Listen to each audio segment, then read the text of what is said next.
do a separate video of how I make a mug, but today I'm going to just start with the essentials for sublimating a mug. The first thing that you're going to need is a printer. There are two printers out there that I have seen that you can use for sublimation. There may be more, but I'm really not sure. The two that I keep hearing about are, one is the Sawgrass printer, which is like $1,000 or something. And then the other printer is an Epson printer. And the Epson EcoTank printer is a printer that you can convert into a printer for sublimation. And the way that you do this is by buying Sublimation Ink. It's the ink that I am testing out and trying, and so far I like it a lot. This is ink that is specifically made for sublimation. So this brand is called Hippo. And so just for example, I'm making another video that's coming out soon about how to convert your Epson printer into a printer for sublimation, so stay tuned for that. That's coming out soon. The next thing that you're gonna want is a heat press. So in my case, I'm sublimating mugs. Sometimes you will use a heat press for all other types of things like t-shirts, coasters, those sorts of things, those types of things. But since I'm using mugs, I bought a mug press, and I bought the Cricut mug press, and I'll just show a little picture over to the side or something. But that is how you need a heat source, you need ink, you need also sublimation paper. So this is the sublimation paper that I am using, and this was like a little tester thing that I did. But the brand it's called A-Sub, and this paper is good. I mean, I have no complaints about it because it was highly rated on Amazon, and also I have heard good things about it on YouTube, and so I decided to go ahead and buy it and try it out. And the good thing also about this paper is that it has the A-Sub on the back side, so you know which side is the right side to be printing on. Thing that I recommend having when you're sublimating is tape. You definitely need tape, and I've tried out two so far. So this is the first one I've tried, is this gold yellowish one, and I do not recommend this one at all because when I made the mug, let me see if I can go show you that mug. Hold on, let me go get it. This was the first mug that I made, and as you can see, there's a difference. I'm not sure if I like the coloring. Please let me know which mug you actually like better, because I like both of them, but I really can't tell. Like this one is like a brick color, and then this one is like a caramel color.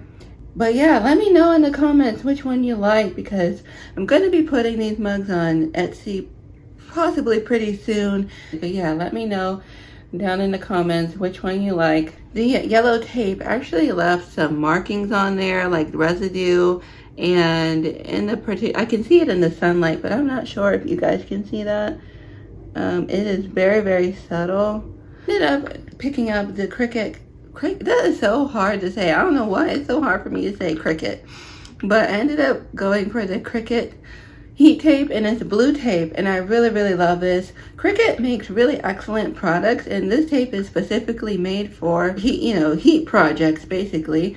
And I love it because it is thick. I bought this little dispenser as well. I recommend getting yourself a dispenser because it's so hard. The first time I made the first mug that I made, it was so hard using this, and I didn't have this at the time, like the dispenser, and it was just too much. So yeah, I love this tape. It's clear, there's no residue, it's just an excellent tape. Next thing that you're going to want for sublimation is some paper. So I ended up getting, they say for you guys to get butcher paper, so that's what I got. And I just followed basically how I learned about sublimation. Is I just watched a whole bunch of YouTube videos, and you can teach yourself how to do this, and it's really not difficult to do at all. So I don't know, I'm just having a lot of fun with it so far, but that's besides the point. So you're going to want some butcher paper, because as you can see, this little piece is burned. When I put it in the mug press and took it out, it got burned a little bit, but I use this as a template a little bit, as my guide to, I put this around the mug before I put it inside. This is, I took the mug, and then I took my image, so I cut out my little flower, and then I used the heat tape, and I taped the image to the mug. And then when everything was all taped up, I wrapped the butcher paper around the mug.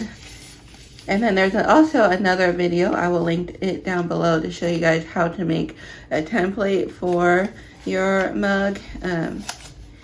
So I did it just like this, and then this went down inside of the heat press. And yeah, you just wait for the Cricut to do its thing. It lets you know when it's all done, and you take it out, and there you go. I do recommend having, for sure, is some place to put your mug when you are finished with it.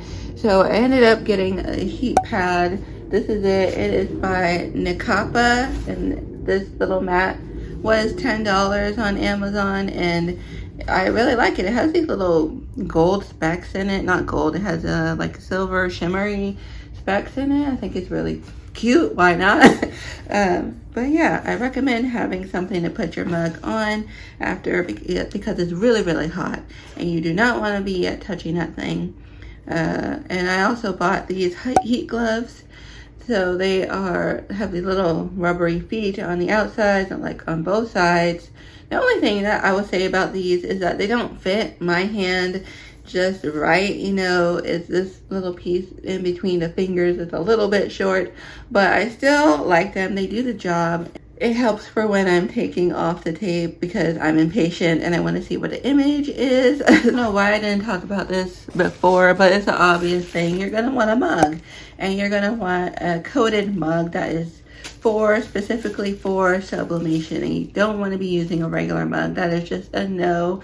And I ended up getting these mugs from a place that is close to where I live, and I'm not on Alibaba or anything, but I might source some items from there in the future. But just starting out, you're like not really knowing how to source. At least I didn't know how to source items like that. And also it takes time to source out items. But after you do the first one, then sourcing the next item, you're just going to be like, oh, I can do this, I can do that, I can do this. And it's really not that difficult. So it just takes a little bit of time. But if you're looking for a item that you want to sell in your business, I recommend looking in your backyard.